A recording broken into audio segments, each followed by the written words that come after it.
Last October, my sister Vera called me about spending a few days at the family cabin up near Whiteface Mountain. Her husband had passed away that summer, and she was finally ready to deal with the property they'd inherited from his folks. She'd be attending a grief counseling retreat in Albany for the weekend, but someone needed to check on the place and assess what repairs it might need before winter set in. I've been going through my own rough patch, a divorce that had dragged on for 8 months and left me questioning pretty much everything about my life.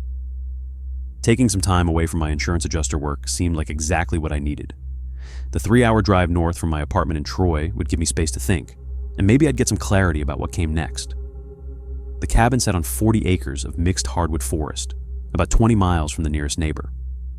Vera's late husband, Tom, had been meticulous about maintaining the place, but it had been empty since his funeral in July.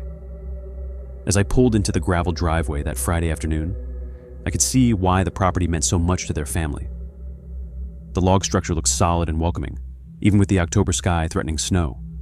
Vera had left detailed instructions about the propane system, the well pump, and where everything was located. Her German Shepherd, Ranger, had been staying with her in the city, but she thought he might enjoy a weekend in the woods. At 8 years old, he was past his hyperactive phase, but still alert and intelligent. I'd always gotten along well with Ranger during family gatherings. After Vera left for her retreat, I spent the afternoon getting familiar with the cabin's layout and settling into the main bedroom upstairs. I'd brought my laptop, thinking I might catch up on some case files, but the complete silence of the forest was more relaxing than I'd expected. No traffic, no sirens, no neighbors arguing through thin apartment walls. Ranger seemed content to follow me from room to room as I explored. The cabin was bigger than I remembered. 3 bedrooms, a stone fireplace, and a kitchen that opened onto a screened porch overlooking the woods. Tom had installed good security features: solid deadbolts, reinforced door frames, and motion sensor lights around the perimeter. I set up my workstation at the kitchen table where I could keep an eye on the forest through the large windows. Ranger settled into what was obviously his usual spot near the fireplace, though his ears kept twitching at sounds I couldn't hear. I figured that was normal. Dogs pick up on things we miss, especially in unfamiliar environments. But as the afternoon wore on, his behavior started to concern me. Every 20 or 30 minutes, Ranger would lift his head and stare intently toward the front of the cabin. His ears would perk up and stay that way for several minutes, like he was tracking something moving around outside. When I'd get up to look out the Yafas windows, I never saw anything unusual, just the October woods, with most of the leaves already down and the bare branches creating a maze of shadows. Around 4 o'clock, with daylight starting to fade, I decided to take Ranger for a walk on the trail system Tom had cut through the property. The main loop was supposed to be about a mile and would give both of us some exercise before dark. I found Ranger's leash hanging by the back door and clipped it to his collar. The trail was well maintained, marked with small blue blazes on the trees. We'd gone maybe half a mile when I noticed Ranger's whole demeanor had changed. Instead of the relaxed exploration I'd expected, he was alert and focused, occasionally stopping to sniff the air with obvious concern. His tail, which had been wagging when we started, was now low and still. We reached a small clearing where the trail split into 2 directions, one heading deeper into the woods toward the property boundary, the other curving back toward the cabin. Ranger stopped dead in his tracks. When I gently tugged the leash to continue, he planted his feet and refused to move. His attention was fixed on the trail that led deeper into the forest. I followed his gaze but saw nothing unusual. The woods were quiet except for the wind moving through the bare branches and the distant sound of a woodpecker. But Ranger was completely focused on something I couldn't detect, and his obvious unease was starting to make me nervous. "What is it, boy?" I asked, crouching down to pet him. His muscles were tense under my hand, and he wouldn't look away from whatever had caught his attention. After a few minutes of trying to coax him forward, I decided to head back to the cabin. Ranger immediately relaxed and fell into step beside me, but he kept looking over his shoulder as we walked. By the time we reached the back door, I was feeling genuinely unsettled. The cabin felt different when we got inside, though I couldn't pinpoint why.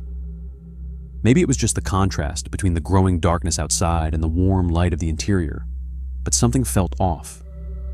Ranger went straight to his spot by the fireplace and lay down, though his ears remained alert. I tried to shake off the feeling by focusing on practical tasks, starting a fire, heating up the soup I'd brought for dinner, checking that all the doors were properly locked. But as evening settled over the forest, I couldn't escape the sense that something was watching the cabin from the darkness beyond the windows. I called Vera around 7, partly to check in and partly because I needed to hear a familiar voice. She was settling into her retreat program and sounded better than she had in months.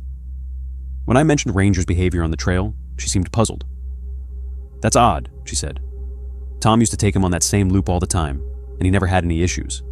Maybe he's just picking up on wildlife scents? There are deer all through those woods, and occasionally a bear." That made sense, but it didn't explain why Ranger continued to act strange, even after we'd returned to the cabin. Throughout our phone conversation, he stayed pressed against my leg, which wasn't like him at all. Normally, he was independent and confident. After hanging up, I tried to settle into a normal evening routine. I built up the fire, opened a beer, and attempted to review some case files on my laptop. But I found myself constantly glancing toward the windows, trying to see past the reflection of the interior lights into the darkness beyond. Around 9 o'clock, I was reading at the kitchen table when Ranger suddenly stood up, every muscle in his body tense. He was staring toward the front of the cabin with an intensity that made my stomach clench. This wasn't the casual alertness from earlier. This was the focused attention of a dog who had detected a genuine threat. I quietly closed my laptop and moved to the living room window, staying back from the glass so I wouldn't be visible from outside. The motion sensor lights around the cabin's perimeter were off, which meant nothing had triggered them recently. But Ranger remained frozen in place, his eyes fixed on something I couldn't see. For several minutes, we both stayed perfectly still. Then, just at the edge of my vision through the side window, I caught a glimpse of movement. It was brief, maybe just a shadow shifting between the trees, but it was enough to confirm that Ranger's instincts were right. Someone was out there. My mouth went dry as I considered the implications. The cabin was 20 miles from the nearest neighbor, with no cell service unless you climbed to the high ground behind the property. The landline Tom had installed worked, but the nearest sheriff's deputy was probably 40 minutes away on these mountain roads. I moved carefully through the cabin, checking that every door and window was securely locked. The solid construction that had seemed so welcoming that afternoon now felt like a fortress, and I was grateful for Tom's attention to security details. But as I tested the back door, my blood ran cold. The deadbolt turned smoothly, but when I tried the handle, the door opened anyway. The lock mechanism was completely useless. This wasn't a maintenance issue. Someone had deliberately damaged the lock from the outside, probably using a pry bar or screwdriver to bend the strike plate just enough to make it ineffective while still appearing normal. It was the kind of subtle sabotage that could go unnoticed for weeks. I immediately thought about our walk that afternoon and Ranger's refusal to continue down the trail. Had someone been watching us then? Had they used our absence to tamper with the cabin's security? Moving as quietly as possible, I went upstairs to get a better view of the surrounding area. From the master bedroom window, I could see most of the clearing around the cabin and the beginning of the trail system. Everything appeared still, but I knew someone was out there in the darkness. I was reaching for my phone to try calling 911 when Ranger started barking downstairs. Not his usual alert bark, but the deep, aggressive sound he made when he perceived a serious threat. I heard the back door slam, followed by what sounded like someone running through the woods. Racing downstairs, I found Ranger at the back door, still barking and pawing at the wood. When I cautiously looked out through the kitchen window, I could see that one of the motion sensors had finally triggered, flooding part of the backyard with harsh white light. But whoever had been there was gone. I spent the next hour on the phone with the county sheriff's office, explaining the situation to a dispatcher who seemed skeptical until I mentioned the damaged lock. A deputy named Morrison arrived around midnight, bringing a powerful flashlight and a professional attitude that was reassuring after hours of uncertainty. "We've had reports of break-ins at seasonal properties throughout this area," he told me as we examined the back door together. "Usually happens when the owners are away for extended periods. Someone's been targeting cabins and hunting lodges, looking for tools, weapons, anything valuable that won't be missed right away."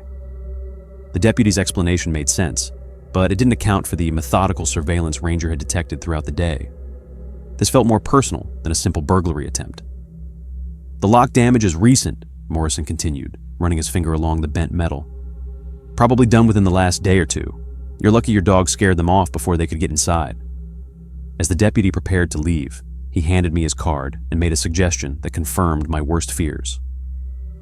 "I'd recommend staying somewhere else tonight, just to be safe. and maybe have someone come up here with you next time until we catch whoever's been doing this." I packed quickly while Ranger watched from the doorway, still alert, but calmer now that help had arrived. We drove down the mountain to a motel in Lake Placid, where I spent a sleepless night replaying the evening's events and wondering if I'd been specifically targeted or just unlucky enough to be alone at the wrong cabin at the wrong time. The next morning, I called Vera and told her everything. Her first concern was for my safety, but I could hear the violation in her voice when she realized someone had been using Tom's carefully maintained sanctuary for criminal purposes. "Ranger saved your life," she said quietly. Tom always said that dog had the best instincts he'd ever seen. I couldn't argue with that assessment. Without Ranger's warnings, I might have spent the entire weekend unaware that someone was watching the cabin, planning whatever they had intended to do once they gained entry. The thought of what could have happened still makes my skin crawl. We arranged for a security company to install new locks and an alarm system before either of us returned to the cabin. But I'll never forget that October weekend, or the reminder that sometimes our deepest fears about isolation and vulnerability are more justified than we want to believe. This happened in October of 2019. I'm Harlan Weston, and I'd been living alone in my converted farmhouse outside Millbrook, Pennsylvania, since my divorce 3 years prior. The property sat on 2 acres with thick woods backing right up to the house, exactly the kind of place I thought I needed to get my head straight and prove I could make it on my own. I'd bought the place after the manufacturing plant where I'd worked for 22 years downsized most of us out. The severance and divorce settlement left me with enough to buy this old farmhouse outright and start doing freelance mechanical consulting. My kids lived with their mother in Ohio now, and I only saw them every other weekend when they could make the drive. The thing about rural Pennsylvania is that Halloween used to be a big deal. Even out here, families would drive their kids around to the scattered houses, and we'd all stock up on candy. But since 2008, the economic downturn had hit these farming communities hard. Young families moved away for work, leaving mostly older folks and people like me who wanted isolation. The last couple years, Halloween night had become eerily quiet. Still, on the morning of Halloween 2019, I grabbed my coffee and headed out to check the fence line along my eastern boundary. The fall colors were spectacular that year, deep oranges and reds mixed with the evergreens. That's when I spotted them, 2 figures standing maybe 40 yards away, just inside the tree line on my property. At first glance, I assumed they were poachers. It's a common problem out here. People think rural land is fair game for hunting without permission. But as I got closer, I realized they weren't carrying rifles. They were wearing masks. Halloween masks. Now, I've lived in Pennsylvania long enough to know that teenagers sometimes wander around in costumes during the day, but these weren't kids. Both figures were tall, probably adult height, and skinny in that way that suggested either very young men or older teenagers.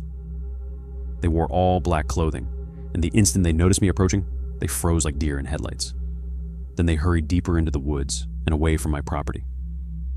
The whole thing struck me as suspicious. If they were just cutting through my land to get somewhere, why the masks? And why run when they saw me? In my experience, people only bolt like that when they're up to something they shouldn't be doing. I finished checking my fence, no damage, no obvious signs of trespassing besides footprints, and headed back to the house. The rest of the day passed normally. I worked on a consulting project for a client in Harrisburg, did some maintenance on my generator, and generally kept busy. Around 4 o'clock, I started thinking about Halloween. Even though I hadn't seen trick-or-treaters in 2 years, I'd picked up a bag of candy during my last grocery run. Old habits, I guess. Growing up, my mother always said you had to be prepared for Halloween, visitors, even if they never came. I settled into my living room and found a channel running classic horror movies. The front windows gave me a clear view of my long gravel driveway, so I'd see any cars coming up. I left the porch light on and kept the candy bowl nearby, just in case. Hours passed. A few cars drove by on the county road, but none turned up my driveway. By 8 o'clock, the sun had set completely, and my property was surrounded by the deep darkness that only comes with rural living. No streetlights, no neighbor's house lights. Just the glow from my windows and the distant stars. That's when someone knocked on my front door. The sound made me jump. I hadn't seen any headlights coming up the drive, hadn't heard a car engine. I muted the TV and listened, but heard nothing else. Still, I grabbed the candy bowl and headed for the door. Through the peephole, I could see two figures standing on my porch. The same two from this morning, still in masks, still in all black. Up close, I could confirm they were definitely adult-sized, probably late teens or early 20s based on their build. I opened the door with the chain still attached. "Help you folks?" Neither of them spoke. They just stood there, and I noticed they didn't have any bags or containers for candy. Their masks, generic plastic Halloween store stuff, made it impossible to see their eyes or read their expressions. "You want some candy?" I tried, holding up the bowl through the gap.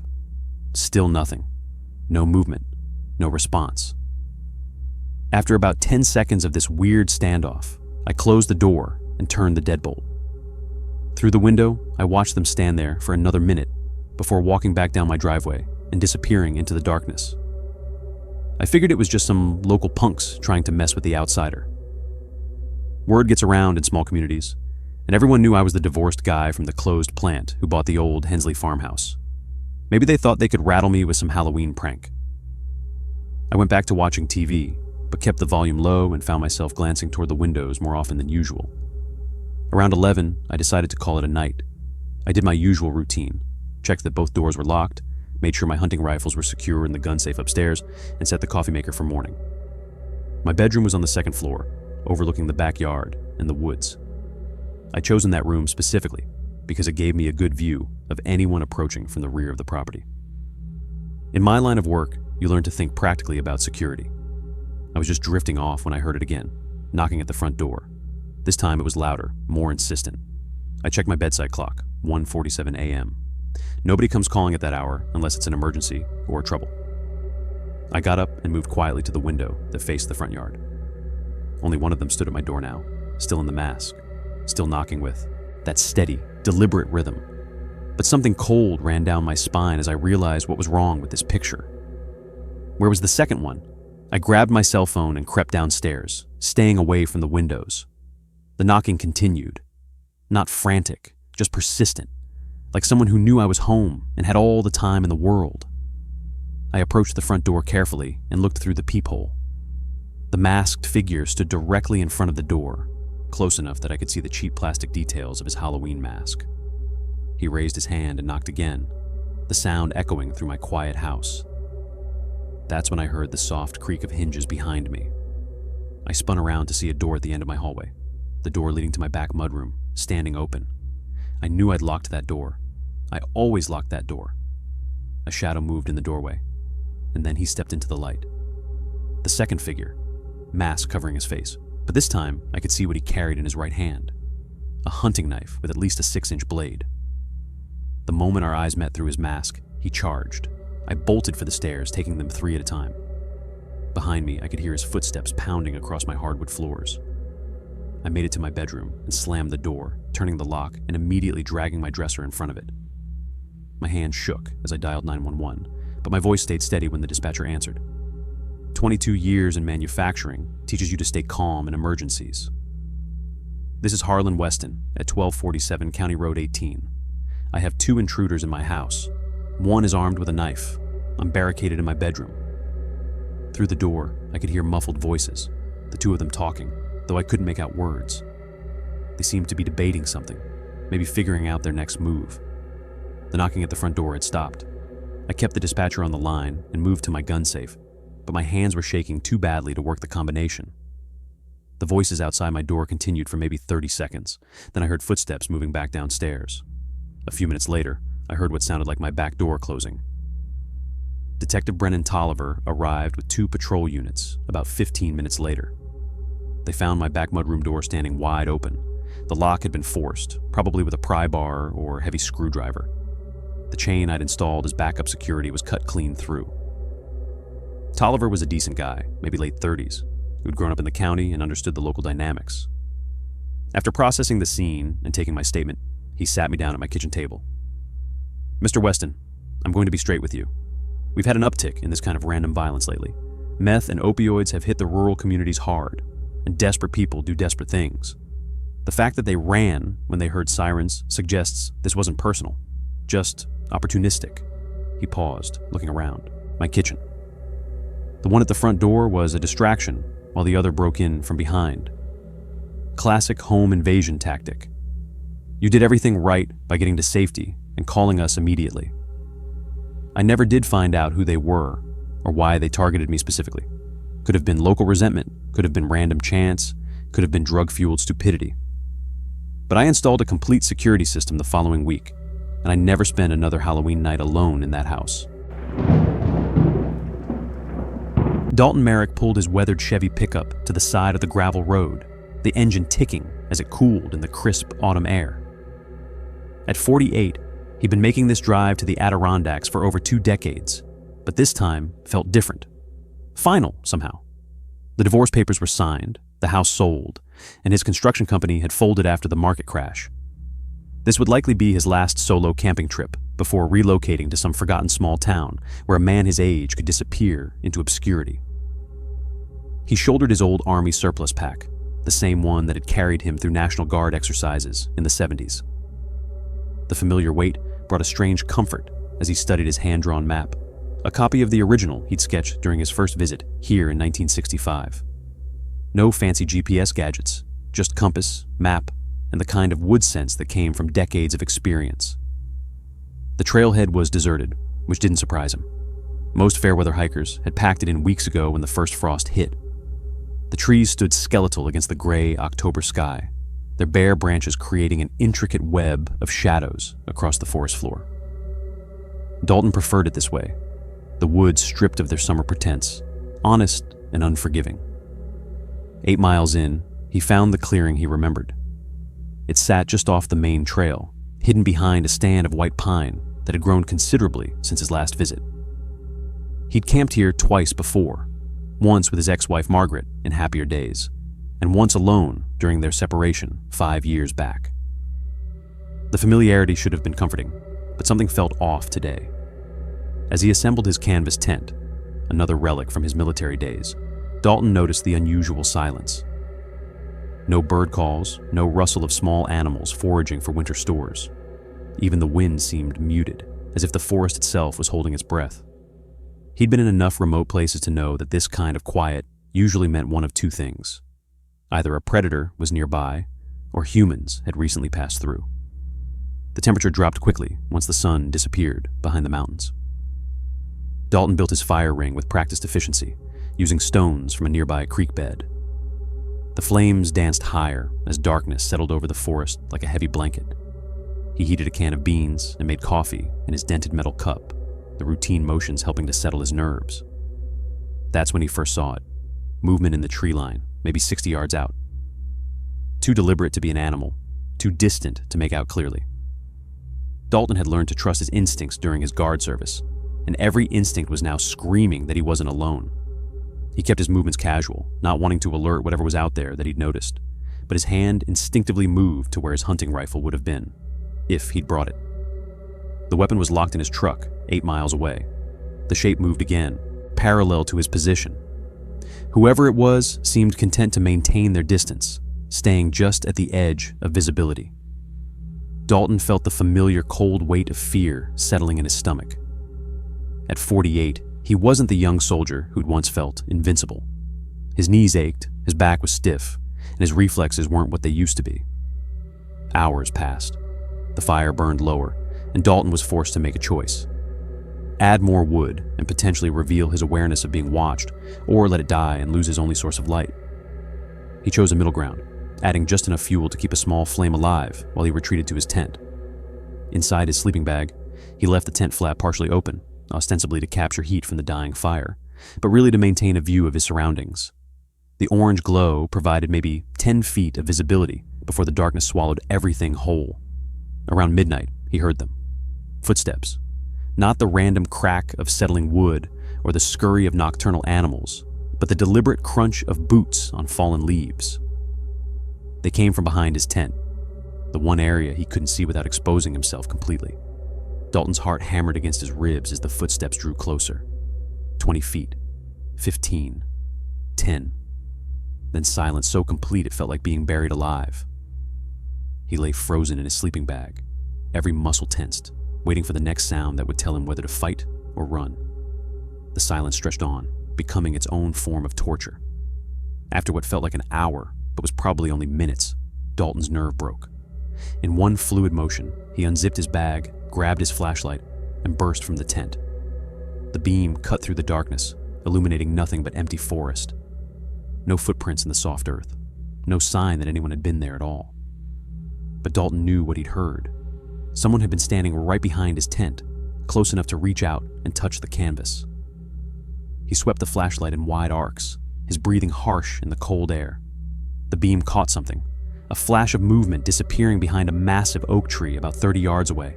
Not an animal, too tall, too upright. "I know you're out there," Dalton called, his voice echoing strangely in the still air. "What do you want?" No answer came, but he could feel eyes watching him from the darkness beyond his light. The sensation crawled across his skin like insects. For the first time in 20 years of wilderness camping, Dalton Merrick felt truly afraid. The decision to pack came easily after that. Dalton had learned long ago that pride was a luxury you couldn't afford in dangerous situations. His hand shook slightly as he began breaking down his campsite, stopping every few seconds to sweep his flashlight across the tree line.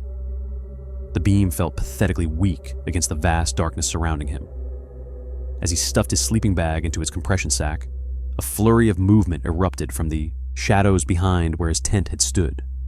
Footsteps, no longer attempting stealth, crashed through the underbrush in what sounded like a hasty retreat. Dalton caught a glimpse of a dark figure disappearing into the deeper woods, but the flickering firelight made it impossible to discern details. His military training kicked in, quick, efficient movements, pack the essentials, abandon anything non-critical. The coffee pot could stay, the extra socks could stay. What mattered was getting his core gear and getting out. "Leaving so soon?" the voice came from across the dying fire, casual as a neighbor commenting on the weather. Dalton's blood turned to ice water. A man stood at the edge of the firelight, tall, rangy, with the kind of stillness that suggested coiled violence. He wore torn jeans and a filthy fleece jacket that might have once been blue. A black knit cap was pulled low over his eyes, but Dalton could see enough of his face to know this wasn't some lost hiker. "Awful cold night to be heading out into the dark," the stranger continued, his voice carrying a strange, gravelly quality. "Especially for a man your age." Dalton's hand tightened on his flashlight. Not much of a weapon, but better than nothing. "Just changed my mind about staying. Long drive tomorrow." The man smiled, and something about that expression made Dalton's skin crawl. "Name's Cormac Thorne. Been watching you set up camp. Real professional-like? Military?" "National Guard, long time ago." Dalton kept his voice steady, non-threatening. De-escalation tactics from his MP training.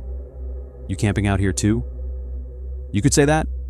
Cormac took a step closer, staying just at the edge of the firelight. "Been living in these woods for, must be 6 months now. Know every trail, every clearing. Know when outsiders come through." The way he said outsiders made it clear that Dalton was decidedly unwelcome. The older man's mind raced through his options. 8 miles to his truck. Darkness so complete he'd probably walk off a cliff or into a tree within the first 100 yards. And this Cormac character clearly knew the terrain far better than he did.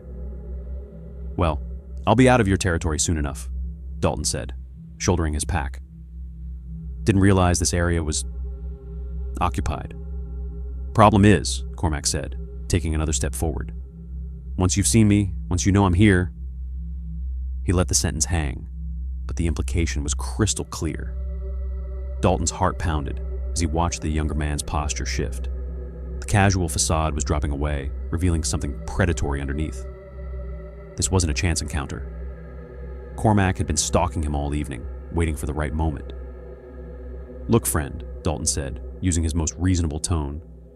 "I don't know what kind of trouble you're running from, but I'm not looking to cause problems for anyone. I'll hike out, go home, forget I ever saw this place." Cormac's laugh was like broken glass. "See, that's what they all say. But people talk, people remember, and I can't have that, they all say." The words hit Dalton like a physical blow. How many other campers had encountered Cormac Thorne in these woods, and where were they now?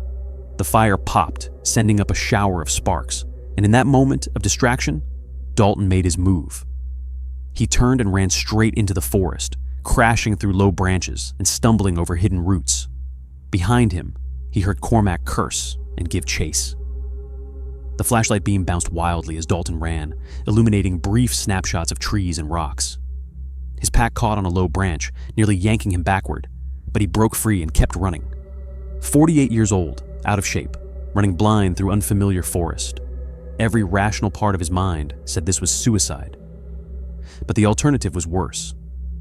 After what felt like hours, but was probably only minutes, the sound of pursuit faded. Dalton stopped, gasping for air, and listened.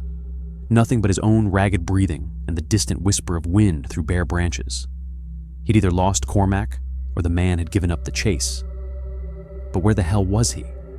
Dalton clicked off his flashlight to conserve the battery and let his eyes adjust to the darkness. Gradually, he could make out the silhouettes of trees against the slightly lighter sky, but everything looked the same. No familiar landmarks, no sense of direction. He was lost in the Adirondack wilderness with a madman somewhere behind him. He found a large pine tree and settled against its trunk, pulling his jacket tight against the cold. The temperature was dropping fast, and he could see his breath forming clouds in the air. Without shelter, without fire, he'd have to survive until dawn on body heat alone. Hours crawled by. Twice, he thought he heard movement in the distance, the snap of a branch, the rustle of leaves. Each time, he held his breath and waited, but nothing materialized from the darkness. Cormac was still out there, still hunting. When the first gray light of dawn finally crept through the forest, Dalton had never been so grateful to see anything in his life. His compass still worked, and he could see a ridgeline to the east that looked familiar. It took him 4 hours of careful navigation, but he finally stumbled back onto the main trail. His truck sat exactly where he'd left it, and Dalton nearly wept with relief as he turned the key and heard the engine roar to life. As he drove away from the mountains, he caught a glimpse of movement in his rearview mirror, a lone figure standing at the tree line, watching him go. Dalton Merrick never went camping alone again, and every time he heard about missing hikers in the Adirondacks, he wondered if Cormac Thorne was still out there, still hunting,